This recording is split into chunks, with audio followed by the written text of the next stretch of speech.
ಅಲ್ಲ, ಈ ಇದರಲ್ಲಿ ಎಲ್ರಿಗೂ ಮತದಾರರ ನೆನಪಾಗುವುದು ಎಲ್ರಿಗೂ ಎಲೆಕ್ಷನ್ ಬಂದಾಗಲೇ, ಕಾಂಗ್ರೆಸ್ಗಷ್ಟು ಬಿ ಜೆ ಪಿ ಅಷ್ಟೇ. ಸಮೀಲ sir, good evening. Good evening. Good evening sir. Sir, ಪ್ರಜಾಪ್ರಭುತ್ವದಲ್ಲಿ ಮತದಾನವನ್ನು ನಾವು ಪ್ರಜಾಪ್ರಭುತ್ವದ ಬಹಳ ದೊಡ್ಡ ಹಬ್ಬ ಅಂತ ಆಚರಿಸ್ತೀವಿ. ಆ ಚುನಾವಣೆ ಪ್ರಕ್ರಿಯೆ ಇವತ್ತು ಕ್ವಶನೇಬಲ್ ಆಗಿದೆ. ನಂಬರ್ 1, ಮತದಾರರು ನಾವು ಹಾಕುವ ಪ್ರತಿಯೊಂದು ಮತದಾನವು ಇವತ್ತು ಒಂದು ರೀತಿಯ ಕ್ವಶನೇಬಲ್ ಮತದಾನ ಆಗಿದೆ. ಒಂದು, ಮತದಾನವು ಜಾತಿವಾರು ಸಿಸ್ಟಮ್ಗಳಲ್ಲಿ ಕೇಳುವುದು, ಮತದಾನವನ್ನು ಧರ್ಮದ ಸಿಸ್ಟಮಲ್ಲಿ ಆಧರಿಸಿ ಕೇಳುವುದು, ಭ್ರಷ್ಟಾಚಾರದ ಏನು ಮಿತಿ ಇದೆ ಅಲ್ಲ ಮತದಾನದಲ್ಲಿ, ನೀವು ಭ್ರಷ್ಟಾಚಾರ ಮೊದಲು ಎಲ್ಲಿ ಶುರು ಆಗುತ್ತೆ ಅಂತ ಇಂಡಿಯಾದಲ್ಲಿ ಕೇಳಿದರೆ ನೀವು ಅದರ ಮೊದಲ ಮೆಟ್ಟಿಲು ಫೌಂಡೇಶನ್ನೇ ಈ ಮತದಾನ ಅಂತ ಹೇಳೋದು.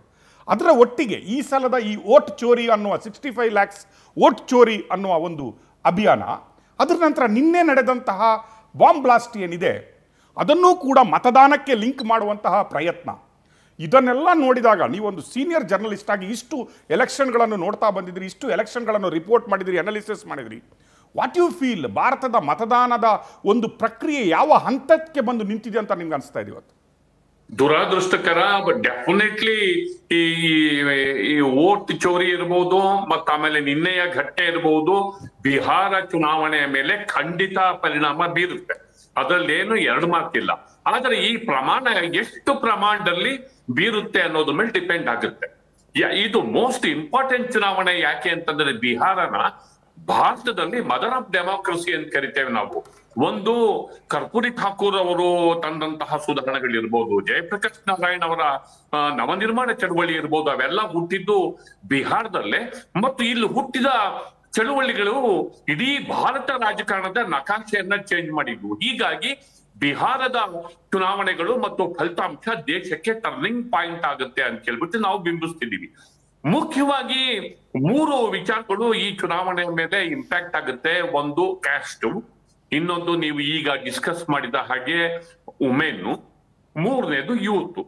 ಕ್ಯಾಸ್ಟ್ ಇದನ್ನ ಯಾಕೆ ಸ್ಪೆಸಿಫಿಕ್ ಆಗಿ ಹೇಳ್ತಿದ್ದೀನಿ ಅಂತಂದ್ರೆ, ಮೊದಲನೇ ಬಾರಿಗೆ ಕ್ಯಾಸ್ಟ್ ಸೆನ್ಸಸ್ಸಿನ ಡೀಟೇಲ್ಸ್ ಅನ್ನ ಬಿಹಾರ ಸರ್ಕಾರ ರಿಲೀಸ್ ಮಾಡಿದ್ಮೇಲೆ, ನಿತೀಶ್ ಕುಮಾರ್ ಅವರು ಅದನ್ನ ಬಿಡುಗಡೆ ಮಾಡಿದ್ಮೇಲೆ, ಅಲ್ಲಿ ಸುಮಾರು 40ಕ್ಕೂ ಹೆಚ್ಚು ಒಂದು ಅಸದೃಶ ಜಾತಿಗಳಲ್ಲಿ, ದೊಡ್ಡ ಸಂಖ್ಯೆಯಲ್ಲಿರುವಂತಹ ಅಸದೃಶ ಜಾತಿಗಳಲ್ಲಿ ದೊಡ್ಡ ರಾಜಕೀಯ ಪ್ರಜ್ಞೆ ಬೆಳೆದಿದೆ. ಇದು ಸರ್ವೆಗಳಲ್ಲಿ ಗೊತ್ತಾಗುತ್ತೆ. ಫೆಬ್ರವರಿ 24ನೇ ತಾರೀಕು ಒಂದು ಸರ್ವೆ ನಡೆಯುತ್ತೆ. ಈ ಜಾತಿ ಬಗ್ಗೆ ನಿಮ್ ಕಾನ್ಶಿಯಸ್ ಏನು ಅಂತ ಹೇಳಿದಾಗ 54% ಜನಕ್ಕೆ ನಮ್ಮ ಜಾತಿ ಬಗ್ಗೆ, ಅಂದ್ರೆ ಹಿಂದುಳಿದವರು, ನಾವು ತುಳಿತಕ್ಕೊಳಗಾದವರು, ನಮಗೆ ಒಂದು ಹಕ್ಕಿದೆ, ನಾವು ಅದನ್ನ ರಾಜಕೀಯವಾಗಿ ಜವಾಬ್ದಾರಿಯಿಂದ ನಾವು ಚಲಾಯಿಸಬೇಕಾಗುತ್ತೆ ಅನ್ನುವಂತಹ ಪ್ರಜ್ಞೆ. ಅದೇ ಆಗಸ್ಟ್ ತಿಂಗಳಲ್ಲಿ ಸೇಮ್ ವರ್ಗಗಳ ಜೊತೆ ಸರ್ವೆ ಮಾಡಿದಂತ ಸಂದರ್ಭದಲ್ಲಿ 74. ಇನ್ನು ಬಿಹಾರ ವಿಧಾನಸಭಾ ಚುನಾವಣೆಯ ಎಕ್ಸಿಟ್ ಪೋಲ್ ಫಲಿತಾಂಶ. ಬಿಹಾರ ವಿಧಾನಸಭಾ ಮತದಾನ ಪ್ರಕ್ರಿಯೆ ಆಲ್ರೆಡಿ ಮುಗಿದಿದೆ. ದೈನಿಕ್ ಭಾಸ್ಕರ್ ಮತಗಟ್ಟೆ ಸಮೀಕ್ಷೆಯಲ್ಲಿ ಎನ್ಡಿಎಗೆ ಬಹುಮತ ಅಂತ ಈಗ ಹೇಳ್ತಾ ಇದೆ. ಬಿಹಾರದ ಮೊಟ್ಟ ಮೊದಲ ಮತಗಟ್ಟೆ ಸಮೀಕ್ಷೆ ಬಹಿರಂಗವಾಗಿದೆ. ಎನ್ಡಿಎಗೆ ಬಹುಮತ ಅಂತ ಹೇಳ್ತಾ ಇದೆ ಬಿಹಾರ ವಿಧಾನಸಭಾ ಚುನಾವಣೆಯ ಮತಗಟ್ಟೆ ಫಲಿತಾಂಶ. ಎನ್ಡಿಎನೇ ಈಗ ಆಡಳಿತಾರೂಢ ಪಕ್ಷ ಇದೆ. ದೈನಿಕ್ ಭಾಸ್ಕರ್ ಮತಗಟ್ಟೆ ಸಮೀಕ್ಷೆಯಲ್ಲಿ ಎನ್ಡಿಎಗೆ ಬಹುಮತ ಅಂತ ಈಗ ಹೇಳ್ತಾ ಇದೆ ಎಕ್ಸಿಟ್ ಪೋಲ್. ಬಿಹಾರದ ಮೊಟ್ಟ ಮೊದಲ ಮತಗಟ್ಟೆ ಸಮೀಕ್ಷೆ ಈಗ ಬಹಿರಂಗವಾಗಿದೆ. ಬಿಹಾರ ವಿಧಾನಸಭಾ ಚುನಾವಣೆಯ ಮತಗಟ್ಟೆ ಫಲಿತಾಂಶದಲ್ಲಿ ದೈನಿಕ್ ಭಾಸ್ಕರ್ ಈಗ ಎನ್ಡಿಎಗೆ ಬಹುಪರಾಕ್ ಅಂತ ಹೇಳಿದೆ. ಆಲ್ರೆಡಿ ಮೋದಿ ಮತ್ತು ನಿತೀಶ್ ಕುಮಾರ್ ಜೋಡಿಯ ಒಂದು ಸರ್ಕಾರ ಈಗ ಅಸ್ತಿತ್ವದಲ್ಲಿದೆ. 131 ಸ್ಥಾನ ಎನ್ಡಿಎ. ಬಿಹಾರ ವಿಧಾನಸಭಾ ಚುನಾವಣೆಯ ಮತಗಟ್ಟೆ ಫಲಿತಾಂಶದಲ್ಲಿ ದೈನಿಕ್ ಭಾಸ್ಕರ್ ಈಗ ಎನ್ಡಿಎಗೆ ಬಹುಪರಾಕ್ ಅಂದಿದೆ. ಸಮೀಕ್ಷೆಗಳು ಸುಳ್ಳು ಆಗ್ಬೋದು ಅಥವಾ ನಿಜನೂ ಆಗ್ಬೋದು. ಅನೇಕ ಸಮೀಕ್ಷೆಗಳು ಈ ಹಿಂದೆ ನಿಜನೂ ಆಗಿದೆ, ಅದು ಸುಳ್ಳು ಕೂಡ ಆಗಿದೆ. ಈಗ ದೈನಿಕ್ ಭಾಸ್ಕರ್ ಪ್ರಕಾರ ಎನ್ಡಿಎಗೆ 131 ಸ್ಥಾನ, ಎಂಜಿಬಿ 112 ಸ್ಥಾನ, ಒಟ್ಟು 243 ಕ್ಷೇತ್ರಗಳು, 7.4 ಕೋಟಿ ಮತದಾರರು. ದೈನಿಕ್ ಭಾಸ್ಕರ್ ಮತಗಟ್ಟೆ ಸಮೀಕ್ಷೆಯಲ್ಲಿ ಈಗ ಎನ್ಡಿಎಗೆ ಬಹುಮತ ಅಂತ ಹೇಳ್ತಾ ಇದೆ. ಆಲ್ಮೋಸ್ಟ್ ಈ ಮತಕ್ಕ ಏನು ಸಮೀಕ್ಷೆ ನೋಡಿದ್ರೆ it is like status quo. Last time ಏನಿತ್ತು 130, ಲಾಸ್ಟ್ ಟೈಮ್ ಏನಿತ್ತು ಅದು 131 ಇದೆ, 111, 112. I think it is a status quo, there is no change. ಈ ಒಂದು ಮತದಾನ ನೋಡಿದರೆ ಮಚ್ ಚೇಂಜ್ ಅಂತ. ಸಬಿಲ ಸರ್ ಈಗ ಹೇಳ್ತಾ ಇದ್ರು ಹೌ ಇಟ್ ಈಸ್ ಇಂಪ್ಯಾಕ್ಟಿಂಗ್ ಅಂತ ಹೇಳಿದ್ರಿ ನೀವು. ಯಾವ ಫ್ಯಾಕ್ಟರ್ಗಳು ಇಲ್ಲಿ ವರ್ಕ್ ಆಗಿಲ್ಲ ಅಥವಾ ವರ್ಕ್ ಆಗಿದೆ ಅಂತ ಅನ್ಸುತ್ತೆ ನಮಗೆ? ಈ ಚುನಾವಣೆಯ ಈಕ್ವೇಷನ್ ಈ ಜಾತಿ ಸಮೀಕ್ಷೆಯ ಕಾರಣಕ್ಕೆ ಈಕ್ವೇಷನ್ ಚೇಂಜ್ ಆಗುತ್ತೆ. ಸಾಮಾನ್ಯವಾಗಿ ಏನಿತ್ತು OBC ಮತ್ತು EBC ಇದೆಯಲ್ಲ, EBCಗಳು ಈ ಬಾರಿ ಡಿಸೈಡಿಂಗ್ ಫ್ಯಾಕ್ಟರ್ ಆಗುತ್ತೆ. ಇದು ಮೋಸ್ಟ್ ಇಂಪಾರ್ಟೆಂಟ್. OBC ಇರುವಂತಹ ಸಣ್ಣ ಸಣ್ಣ ಜಾತಿಗಳು ಈ ಬಾರಿ ಡಿಸೈಡಿಂಗ್ ಫ್ಯಾಕ್ಟ್ ಆಗ್ತವೆ. ಮತ್ತೆ ಆಗಲೇ ತಾವು ಡಿಸ್ಕಸ್ ಮಾಡಿದ ಹಾಗೆ ವುಮೆನ್ ವೋಟರ್ಸ್ ದೊಡ್ಡ ಪ್ರಮಾಣದಲ್ಲಿ ಬಂದು ವೋಟಿಂಗ್ ಅನ್ನು ಮಾಡ್ತಿರೋದ್ರಿಂದ ಮತ್ತು ಒಟ್ಟಾರೆ ವೋಟಿಂಗು ದೊಡ್ಡ ಪ್ರಮಾಣದಲ್ಲಿ ಆಗಿರೋದ್ರಿಂದ ಸ್ವತಂತ್ರ ಬಂದ ನಂತರ ಇರುವ ದಾಖಲೆಗಳಲ್ಲಿ ಅತ್ಯಂತ ದೊಡ್ಡ ಪ್ರಮಾಣದಲ್ಲಿ ವೋಟಿಂಗ್ ಆಗಿರೋದ್ರಿಂದ ಅದೇನ ಆಂಟಿ ಇನ್ಕಂಬೆನ್ಸಿನೋ ಪ್ರೋ ಇನ್ಕಂಬೆನ್ಸಿನೋ ಅದು ಗೊತ್ತಿಲ್ಲ. ಅದು ಹೇಗೆ ಅನ್ನೋದು ಇನ್ನು ಸ್ವಲ್ಪ ಹೊತ್ತಲ್ಲಿ ಗೊತ್ತಾಗುತ್ತೆ. ಸಮೀಕ್ಷೆಗಳು ಬರಕ್ ಶುರು ಮಾಡಿದ್ರೆ ಅದ್ರ ಬೇಸಿಸ್ ಮೇಲೆ ನಾವು ಅಂದಾಜು ಮಾಡಬಹುದು ಅಂತ ಅನ್ಸುತ್ತೆ. ಈಗ ಆಮೇಲೆ youths, most important youths and unemployment ಈ ಚುನಾವಣೆಗಳಲ್ಲಿ ದೊಡ್ಡ ಪ್ರಮಾಣದಲ್ಲಿ ಅನ್ಎಂಪ್ಲಾಯ್ಮೆಂಟ್ ಇನ್ಕ್ರೀಸ್ ಆಗಿದೆ. ಲಾಸ್ಟ್ 2023 4.3% ಇದ್ದಂತಹ ಅನ್ಎಂಪ್ಲಾಯ್ಮೆಂಟ್ ಪ್ರಾಬ್ಲಮ್ ಬಿಹಾರದಲ್ಲಿ ಈಗ 16% ಇದೆ. ಒಂದು ಸರ್ವೆ ಪ್ರಕಾರ 16% ಇನ್ಕ್ರೀಸ್ ಆಗಿದೆ.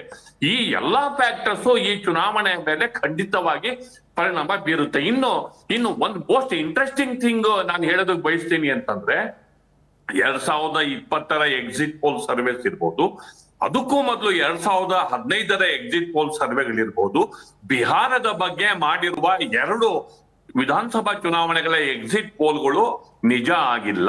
ಸಬಿಲ ಸರ್, ನನ್ನ ಒಂದು ಕ್ವಶನ್ ಕೇಳಿ ಮುಂದೆ ಹೋಗ್ತೀನಿ. ನಾನು ಇವರಿಗೆ ಕ್ವಶನ್ ತಗೋತೀನಿ. ನಂಬರ್ 1, ಕರ್ನಾಟಕದಲ್ಲಿ ಎಲ್ಲೋ ಕರ್ನಾಟಕ ರಾಜ್ಯ ಸರ್ಕಾರ ಕಾಂಗ್ರೆಸ್ ಲಾಸ್ಟ್ ಎಲೆಕ್ಷನ್ನಲ್ಲಿ ಈ ಭಾಗ್ಯಗಳ ರೂಪದಲ್ಲಿ ಹಲವು ಸ್ಕೀಮ್ಗಳನ್ನು ತಂದು ಕರ್ನಾಟಕದ ಮತದಾರರನ್ನು ಓಲೈಸುವಲ್ಲಿ ಒಂದು ರೀತಿಯ ಡ್ರಾಸ್ಟಿಕ್ ಚೇಂಜಸ್ ಕರ್ನಾಟಕದಲ್ಲಿ ಆಯಿತು. ಅದನ್ನು ಈ ವಿನ್ನಿಂಗ್ ಪಾಲಿಸಿಯನ್ನು ತಿಳ್ಕೊಂಡಂತಹ BJP ಅದನ್ನೇ ಫಿಲ್ಟರೈಸ್ ಮಾಡಿಕೊಂಡು, ಅಂದರೆ ಎಲ್ಲೋ ಮಹಿಳಾ ಮತದಾರರು ಎಲ್ಲಿ ಜಾಸ್ತಿ ಇದ್ದಾರೆ, ಮಹಿಳಾ ಮತದಾರರನ್ನು ಯಾವ ರೀತಿಯಾಗಿ ಓಲೈಸ್ಕೊಳ್ಬೇಕನ್ನುವ ರೀತಿಯಲ್ಲಿ ಎಲ್ಲೋ ಲಾಡ್ಲಿ ಬೇಹಣ ಆಗಲಿ, ಇನ್ನೊಂದು ಕಡೆ ರಕ್ಷಾಬಂಧನದ ಗಿಫ್ಟ್ ಆಗಲಿ, ಅಥವಾ ಡೆಲ್ಲಿಯಲ್ಲಿ ಮಹಿಳೆಯರಿಗೆ ಸ್ಕೀಮ್ ಆಗಲಿ, ಎಲ್ಲೋ ಕಾಂಗ್ರೆಸ್ನ ಸ್ಟ್ರಾಟಜಿಯನ್ನೇ ಫಿಲ್ಟರೈಸ್ಡ್ ಸ್ಟ್ರಾಟಜಿ ಮಾಡಿಕೊಂಡು ಈಗ ಅದೇ ಸ್ಟ್ರಾಟಜಿ ಕಾಂಗ್ರೆಸ್ಗೆ ಎಲ್ಲಾದ್ರೂ ಮುಳುವಾಗ್ತಾ ಇದೆ ಅಂತ ಅನಿಸ್ತಾ ಇದ್ದಾರೆ ನಿಮಗೆ? ಅಲ್ಲ, ಇಲ್ಲಿ ನಮಗೆ ಕ್ಲಿಯರ್ ಫಿಗರ್ ಸಿಗ್ತಾ ಇಲ್ಲ. ಈಗ ನೀವು ಹೇಳಿದ್ದು ತುಂಬಾ ಸ್ಟ್ರಾಂಗ್ ಆಗಿರುವಂತ ಪಾಯಿಂಟ್. ಕರ್ನಾಟಕದಲ್ಲಿ ಏನಾಯ್ತು, ಒನ್ ಸೈಡ್ ಆಗ್ಬಿಡ್ತು. ಕರ್ನಾಟಕದಲ್ಲಿ ದೊಡ್ಡ ಪ್ರಮಾಣದಲ್ಲಿ ಗ್ಯಾರಂಟಿನ ಅನೌನ್ಸ್ ಮಾಡಿದಂತ ಸಂದರ್ಭದಲ್ಲಿ ಅದನ್ನ ಕೌಂಟರ್ ಮಾಡೋಕ್ಕೆ ಪ್ರತಿಪಕ್ಷಗಳ ಹತ್ರ ಸ್ಟ್ರಾಟಜಿ ಇರ್ಲಿಲ್ಲ. ಅವರ ಪ್ರಣಾಳಿಕೆಗಳಲ್ಲಿ ಅದನ್ನು ಕೌಂಟರ್ ಮಾಡೋ ಸ್ಟ್ರಾಟಜಿನ ಅಡಾಪ್ಟ್ ಮಾಡ್ಲಿಲ್ಲ. ಆದ್ರೆ ಇದು ತುಂಬಾ ವರ್ಕ್ ಆಗಿದ್ದನ್ನ ಗಮನಿಸಿದಂತಹ BJP ನಾವು ಅದನ್ನ ಕೌಂಟರ್ ಮಾಡೋದಕ್ಕೆ ನಾವು ಕೂಡ ಅದೇ ರೀತಿಯಲ್ಲಿ ನಾವು ಭರವಸೆಯನ್ನ ಪ್ರೋಗ್ರಾಮ್ಸ್ ಕೊಡ್ಲಿಲ್ಲ ಅಂದ್ರೆ ನಮಗೆ ಸಮಸ್ಯೆ ಆಗುತ್ತೆ ಅನ್ನೋದನ್ನ ಮನಗಂಡು ಉಳಿದ ಎಲ್ಲಾ ಚುನಾವಣೆಗಳಲ್ಲಿ ಅದನ್ನ ಇಲ್ಲೂ ನೋಡಿ, ಇಲ್ಲಿ 125 unit current free BJP announce ಮಾಡಿರೋದು, ಅಂದ್ರೆ NDA ಅನೌನ್ಸ್ ಮಾಡಿರೋದು. ಮತ್ತೆ ಯೂತ್ಸ್ಗೆ 1,000 ರೂಪಾಯಿ ಮಂತ್ಲಿ ಸ್ಟೈಪೆಂಡ್, ಆಮೇಲೆ 400 ರೂಪಾಯಿ ಇದ್ದಿದ್ದ ಪೆನ್ಷನ್ 1,100 ರೂಪಾಯಿ, ಆಮೇಲೆ ಮುಖ್ಯಮಂತ್ರಿಗಳ ಮಹಿಳಾ ರೋಜ್ಗಾರು 10,000 ರೂಪಾಯಿ, ಮುಖ್ಯಮಂತ್ರಿಗಳ ಸೆಂಟ್ರಲ್ ಗೌರ್ಮೆಂಟ್ ಇಂದ 10,000 ರೂಪಾಯಿ. ಈ ತರ ಆಕರ್ಷಕವಾಗಿ ಇವರು ಅನೌನ್ಸ್ ಮಾಡಿದ್ದಾರೆ. ಹೀಗಾಗಿ ಬೇರೇನು ಮಹಾಗಠಬಂಧನ್ ಅನೌನ್ಸ್ ಆಗಿದೆ, ಇವರು ಅನೌನ್ಸ್ ಆಗಿದೆ.